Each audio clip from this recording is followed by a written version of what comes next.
Good morning, afternoon, or evening, as the case may be to everyone. I'd like to thank you for taking some time to join us here to take a look at unified messaging. Unified messaging is an extremely interesting solution, and I think we'll find in today's session you'll get some pretty good answers in terms of the questions that might have come up and maybe some directions in terms of where you should go from here. We'll talk a little bit about our company, AVST. Not a lot, because mostly you're here to learn about the solution, and that's what we want to focus on. We will then take a look at some of the options that you can have. Unified messaging is interesting. It's been around long enough where there's a number of ways to deploy it. Everyone has a slightly different idea on how you should do that. And if nothing else, when you leave this webinar, you should understand the ways of deploying it, and those will help you make the choices you need to make for your enterprise. And lastly, we'll kind of sum it up with 5 considerations, just a quick checklist you can use as you look at moving forward and evaluating a unified messaging kind of solution. And then, as was said before, we'll open it up for question and answers at the end, and hopefully there'll be some questions. And remember, anything that you're curious about, there's for sure someone else that just didn't have the courage to ask. So you'll be helping out your fellow attendees as well. So if you look at AVST, we're kind of the unknown player here. It's surprising we compete against the giants, most of whose names are household words. And sometimes people are a little worried about whether we're the new kid on the block, and we're certainly not. We've been around in this industry for over 25 years. We've got over 40,000 systems sold and deployed out there. And we're recognized in the industry for both our innovation and our product history. Whether it's Gartner's report that talks about our position in the voicemail and market, or the Frost & Sullivan report that talks about the concrete ROI that the solutions we offer will give you, or the ComFusion report that lists us as one of the most forward-looking and advanced players in this market. All of these are just alluding to the fact that we've been here for a long time, we've had a lot of customers for a long time, and they've given us an incredibly good amount of feedback. And based on that feedback, we've grown and changed this product over the years. Till now, it really is a premier player for unified messaging.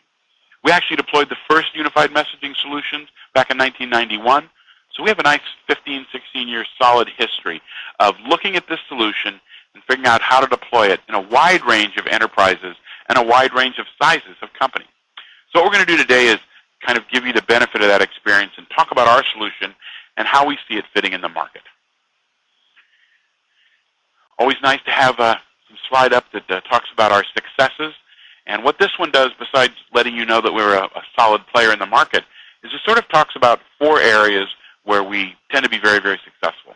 In the general enterprise, whether it's food, service, financial, all of those, the kind of problems those companies have, the communications problems, are exactly what we address. And those same types of problems really move horizontally in most types of industries.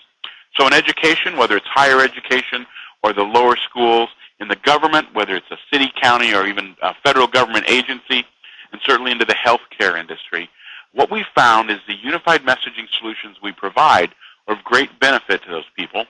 And as we've been rolling them out over the years, we've tuned those solutions to make sure that we address the specific needs, not only in those verticals, but horizontally for almost any type of customer. And one of the reasons we can do that has to do with who we are, how we were founded. We're not owned by a PBX manufacturer. We're the only significant player in this market who isn't owned by someone who primarily makes another product, PBX, routers, etc. And what that does is it gives us a very unique focus on our product. And our focus tells us that we should be able to make a product that fits into any enterprise. And not only should it go into any enterprise, but it should support the existing pieces of infrastructure that are there. Last thing we want to do is deploy a solution that has hidden costs for you that requires you to upgrade your software, change something out, change your architecture. So we've designed our system to fit in seamlessly no matter what. Whatever type phone system you have, whether it's a legacy TDM type PBX or a newer IP type phone system, we're going to integrate with that without any issue. And you're going to be able to change that switch anytime you want, knowing Call Express integrates to everything on the market. We not only support all the popular email systems, certainly Exchange, Notes, GroupWise, but we also support any IMAP 4 system. So higher education, anybody that has an IMAP system, we're basically going to be able to offer unified messaging across the board. And then we take a look at sort of this latest piece, which is the new architecture types for telephony. If you have more than one telephone system in your company, then you look at centralization and distributing call processes and that's a very flexible area for many companies. Rest assured, Call Express can be configured in any of those environments, and it also allows you to change those environments as you grow without having to replace any of the products or any of the software.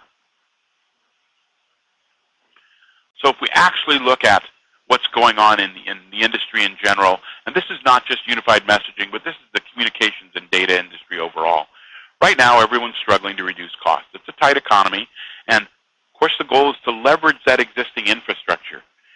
For maybe 5 years in the past, people have been looking at moving to an IP type, voice over IP type solution, and people are still looking, but now the move's slowed down a little bit with people thinking, what I want to do today is spend money on my infrastructure that gets me money right now. Not so much for the future, but let me lower costs today. Let me make my management simpler. Let me control my employee expense.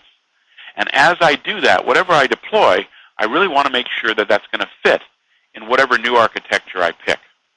And then they're looking at productivity. Certainly, employee expense is the highest, or if not one of the highest expenses for any organization. And so what tools can I deploy today that will make my employees more productive and more responsive?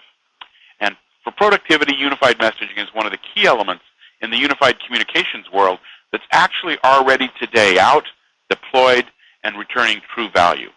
And there's certain things we do to enhance it with speech recognition access and mobility to connect to the devices, but the general concept of unified messaging is really tried and true. We're going to look at some numbers that talk about surveys and things in a second. But it really is one of the things you can do today that address that productivity issue. And then the last piece is looking at ways to improve the business processes. All these things can be done today in your environment, and most of them without requiring major investments. Reducing that latency for customer communications is a major focus for many people. Trying to retain those customers you have in a time when budgets are tight is certainly a good move. And one of the things we can do with this is by shortening the message retention time, or the message response time, we can actually take and help you maintain those valuable customers. So while you're off in the business of gaining new customers, you just want to make sure you aren't maybe losing some of those existing ones.